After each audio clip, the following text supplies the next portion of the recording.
And we have spoken in a lot of forums, Mr. President, but I believe you have already noticed that people are not clapping much to even the best of points, because there's a general tiresome. There's a general exhaustion among the people, because we are usually given a lot of promises. We will come to forums such as this, but we know that very little of it will be implemented. And Mr. President, we also know that corruption is the biggest public expenditure. And before you came into office, there were people you came into office with who had corruption scandals. But once they got into office, they became suddenly people of integrity.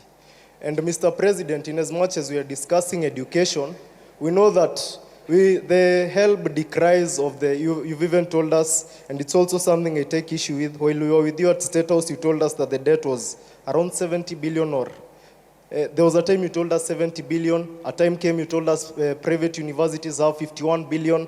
And today you said 180 billion. And as a financial engineer, I'm finding it a little bit hard to reconcile all these figures, Mr. President. So you could also state it a bit more clearly over that.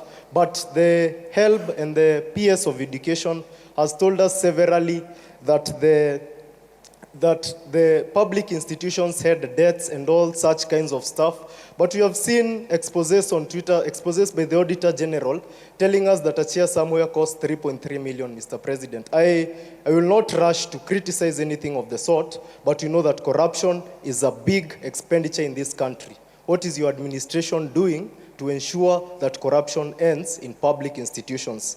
Mr. President,